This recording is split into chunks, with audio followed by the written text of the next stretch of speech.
मगर आज पता चला कि भारतीय जनता पार्टी को महाराष्ट्र में 200 के आगे सीट प्राप्त हो चुके हैं, जिसमें सोलापुर से लाखों लोग चाहने वाले फारूक शाब्दी को हराने में कामयाब हो गए।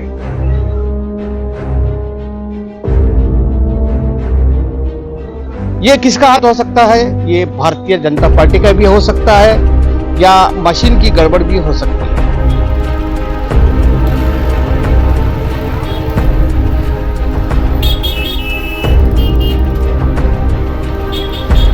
फारूक शाब्दी हार होने की वजह क्या है, मैं आपको बताना चाहता हूं। जमजम न्यूज इंडिया चैनल में मैं आपका स्वागत करता हूं।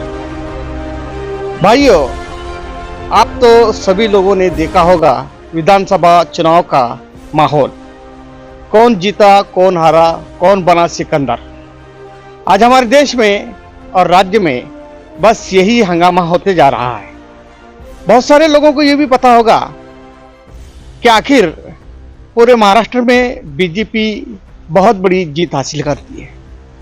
बीजेपी की जीत, भारी संख्या में उम्मीदवार कामयाब हो चुके हैं। आपको बताना यह चाहता हूं, अचानक इस भारतीय जनता पार्टी की इतनी विजय प्राप्त कैसे हो गई, क्या वजह है, और सोलापुर में मध्य विधानसभा क्षेत्र से फारूक शाब्दी हार होने की वजह क्या है, मैं आपको बताना चाहता हूं। दो बातों पर आपको एक संविधान के रूप में मुद्दे मान रहा हूं। सबसे पहले भारतीय जनता पार्टी की जीत 200 के आगे चली गई, जहां पर इतिहास बना है।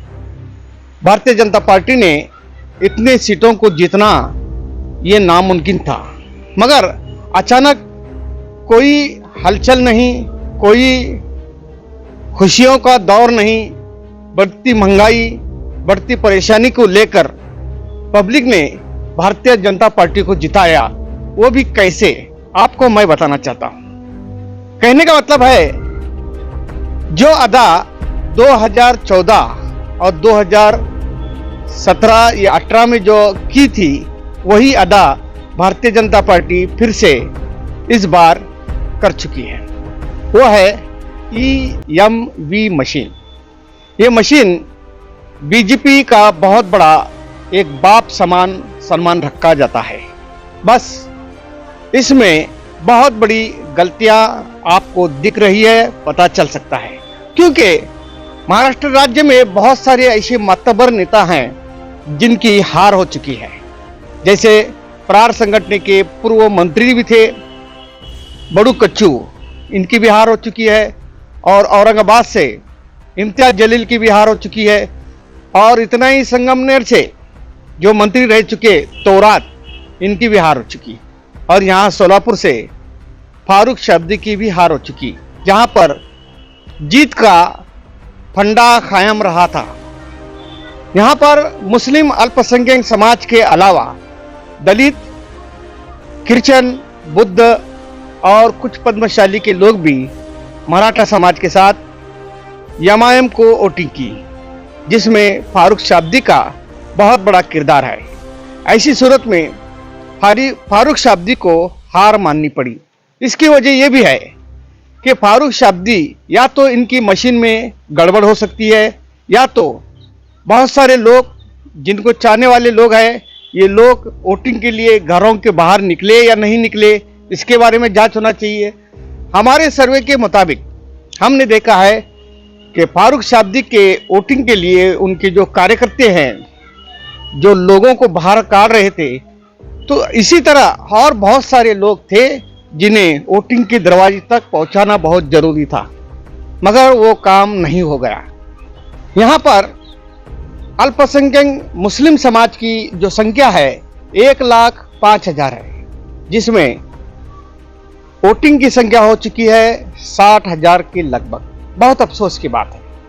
बाकी के 45,000 वोटिंग की संख्या या 65,000 या 55,000 की संख्या कहां चली गई, किसी को भी कोई खबर नहीं है। मगर सवाल एक पैदा होता है कि ऐसी सूरत में लोग वोटिंग के लिए बाहर निकले या नहीं निकले, इसकी कोई देखरेख करने वाली नहीं थी। इसलिए फारूक शाब्दी को पीछे हाथ होना पड़ा। और इसके अलावा दूसरा दोष ये भी हो सकता है कि जहां देखो वहां बीजेपी की कामयाबी मिल चुकी, जहां पर लोग परेशान हैं, परेशानी में मुब्तला हैं, कोई महंगाई से तंग आ चुका है, कोई शेतकरी आत्महत्या कर रहा है, ऐसे बहुत सारे खबरें हमें मिलती है।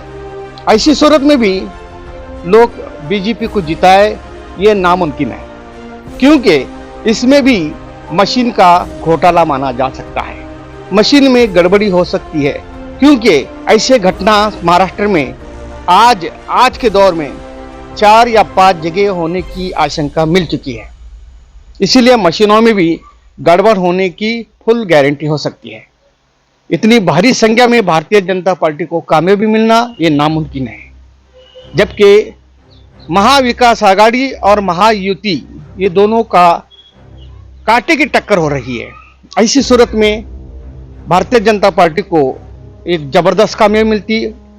उसमें इनके मित्र पक्ष जो राष्ट्रवादी कांग्रेस के अजित पवार गट और एकनाथ शिंदे की शिवसेना, इनको भारतीय जनता पार्टी के रूप यानी उनके बराबर कोई सीट प्राप्त नहीं हो चुके हैं। हालांकि उनके बहुत सारे सीट हार चुके हैं, मगर भारतीय जनता पार्टी की बड़ी जीत हासिल हो चुकी है।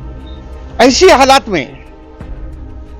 हालात में जबकि मराठा समाज को आरक्षण का मुद्दा है, मुस्लिम समाज को आरक्षण का मुद्दा है, जरांगे पाटिल का जो विषय है, जरांगे पाटिल के ऐसे अनेक रैलियां निकली गई, इतना विरोध किया गया भारतीय जनता पार्टी की सरकार को कि जबकि आखिर में मराठा समाज को आरक्षण नहीं दिया गया। नाराज मराठा समाज भी भारतीय जनता पार्टी के विरोध में रही, दलित समाज भी भारतीय जनता पार्टी की सरकार के विरोध में थी, मुस्लिम समाज भी भारतीय जनता पार्टी के विरोध में थी, और शेतकरी भी भारतीय जनता पार्टी के कारनामों के खिलाफ थी।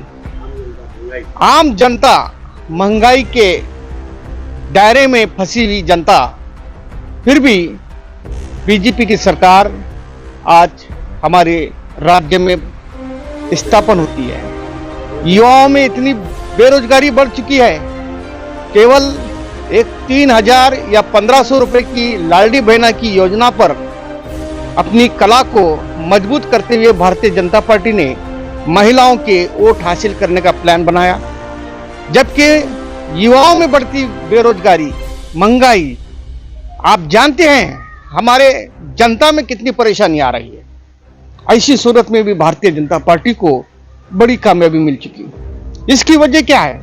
इसकी वजह यही है कि मशीन का प्रकरण, इसमें गड़बड़ी, जबकि भारतीय जनता पार्टी को मालूम था कि हमारी नाकामयाब जरूर होगी, महाविकास आघाड़ी की जीत होगी।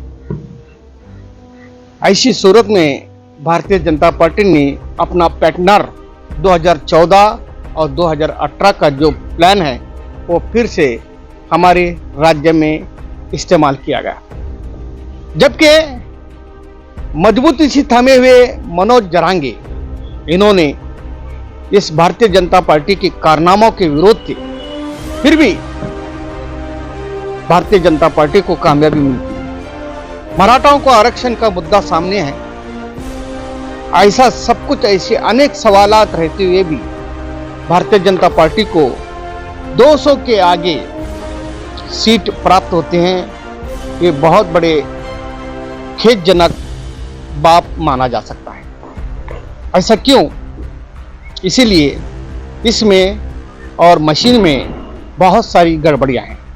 आज भारतीय जनता पार्टी के लोग अपने विजय पर जश्न मना रहे हैं, देश की जनता परेशान में है। ऐसी सूरत में केवल सत्ता और कुर्सी के लिए लालच देकर लोगों को वोट हासिल करना, ये हमारे संविधान के विरोध है, हमारे देश के कानून के विरोध है।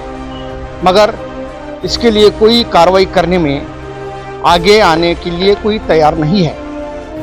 मशीन में बड़ा घोटाला हो सकता है, मशीन में गड़बड़ी हो सकती है, मशीन में उसकी बैटरी हो या उसके इलेक्ट्रॉनिक पार्ट्स में गड़बड़ हो सकती है या रिमोट कंट्रोल के जरिए उसका काम अंजाम भी हो सकता है, क्योंकि ऐसे कारनामे इससे पहले भी हो चुके हैं। ये ऐसी दो बातें मैं आपको बताया हूं, इधर फारूक शाब्दी की हार होना, उधर इम्तियाज जलील की हार होना, और बड़ू कच्चू ऐसी जो शख्सियत है जो चढ़वड़ के लिए लड़ा रखने वाले कायम, ऐसी शख्सियत को भी हार माननी पड़ी। क्यों, आखिर क्यों? हालांकि इन्हें चाहने वालों की तादाद लाखों में है, मगर वो हार गए। और जबकि भारतीय जनता पार्टी के देवेंद्र कोटे, इन्होंने इतिहास रचाया। इतनी बड़ी संख्या में, लाखों की संख्या में उन्होंने वोट हासिल किया, लाखों की संख्या में वोट प्राप्त किया। ये मध्य विधानसभा क्षेत्र में एक बहुत बड़ा इतिहास है। मगर इतनी बड़ी संख्या में देवेंद्र कोटे इतने वोट कैसे लिए, इसके बारे में भी जांच होना बहुत जरूरी है। तो फिर से यही पता चल सकता है कि मशीन में गड़बड़ हो सकती है। भारतीय जनता पार्टी, देवेंद्र फडणवीस, इनकी जो रणनीति है वो आज दिख कर आई, मगर आज पता चला कि भारतीय जनता पार्टी को महाराष्ट्र में 200 के आगे सीट प्राप्त हो चुके हैं, और जिसमें सोलापुर से लाखों लोग चाहने वाले फारूक शाब्दी को हराने में कामयाब हो गए। ये किसका हाथ हो सकता है? ये भारतीय जनता पार्टी का भी हो सकता है या मशीन की गड़बड़ भी हो सकती है। तो इसमें मैं आपको बताना चाहता हूं कि जिस तरह महाराष्ट्र में जो भारतीय जनता पार्टी की जो सरकार अभी आप बनने वाली है, ये सरकार कहां तक सीमित है, कहां तक सच्चाई पर है और कहां तक इंसानियत पर है, ये जनता खुद जानना चाहिए। मेरा सवाल जनता से है, आप कमेंट करिए, क्या ये सरकार जो बनने जा रही है और जहां पर महाराष्ट्र राज्य में भारी संख्या में भारतीय जनता पार्टी को विजय प्राप्त मिली, ये दूसरी बात, फारूक शाब्दी को चाहने वाले लाखों करोड़ों में है, जबकि ये आदमी हार सकता है, ये कहां तक सीमित है? आप कमेंट में जरूर लिखिए, मैं आपके कमेंट का इंतजार हूं। ब्यूरो रिपोर्ट, जमजम न्यूज़ इंडिया।